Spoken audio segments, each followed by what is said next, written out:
Good morning, everybody. I know you're going to the Sinai icon exhibit at the Getty today, and I wanted you to be aware of several little differences between what we have here at St. Sophia, which is iconography that is more of the Renaissance realistic style, to what you may see as hundreds and hundreds of year-old icons that are more in the Byzantine abstract tradition. Regardless of style, icons are not intended to be just art pieces. They are scripture in paint. It's going to be so much fun.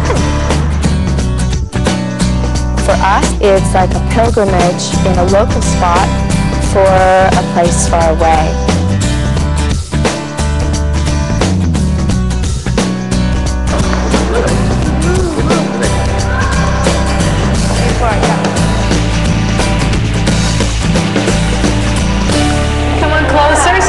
Introduce myself. My name is Zhenya Gershman. I'm a project specialist for adult gallery programs here at the Getty Museum. And today I'm delighted to ask you to join me to experience what I call the most amazing exhibition here at the Getty. The docent was absolutely incredible. I think her knowledge was so vast. And I'm going to ask you to step a little bit closer. For as you get closer to this amazing portrait of St. Peter, you actually see the Bill paint in his skin, waxy quality that you won't see anywhere else in the exhibition. So what's important to remember about Byzantine culture, that it does come out of the pagan roots, of pagan history. So he kind of almost looks like Zeus standing against you.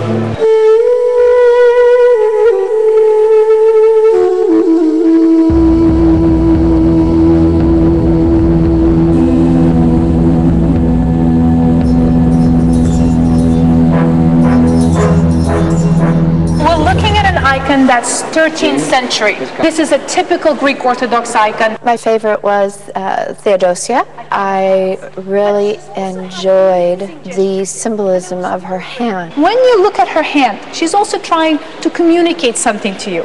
What would you say she's trying to say? Don't touch it. Don't touch. But, of course, if you're in 13th century, you would know that this symbol means one thing, and that is a gesture of speech. And that is, I hear you. You can view it in any way, as art, as religion, as anything, but as history, and I think it's important in our world today. It's a beautiful, stunning piece, very large, beautifully painted. How would you know it's Moses? Burning bush. The burning bush. Okay, excellent. The burning bush. And barefooted. That means that God had already spoken to Moses. He removed his sandals, for this is the Holy Land. And the Ten Commandments. And there are the Ten Commandments. Even the iconophiles know that you cannot paint God. Therefore, there's just an elegant hand dropping the Ten Commandments to Moses. I was very impressed. I do collect icons, and I have studied icons, and these icons are quite spectacular. The priest would emerge from the opposite side of the doorway. He would put his hand at the top and fling it open, and you could see the wear and tear. Now, interestingly, on the doors, what's the symbol? What's the story? Gabriel is the message to Maria. Gabriel gives the message to Mary. She's receiving the message. She says, I understand. The fact that all of these icons have traveled here is just an incredible journey in itself, and we're so lucky to have them here. Does she look like a Byzantine icon? No. Right? It's becoming stylistic. She's stylistic. Look at the sweetness of her face. This is a Western icon. What's it doing in this exhibition? Well, if you couldn't be at Sinai, you could paint an icon and donate it to Sinai. To understand the site itself, we have to know Moses and why the monastery was built. We have to know Mary, as she's the main intercessor to receive spirituality, and Catherine, who comes stand close and proudly, who is a big symbol for Sinai as well.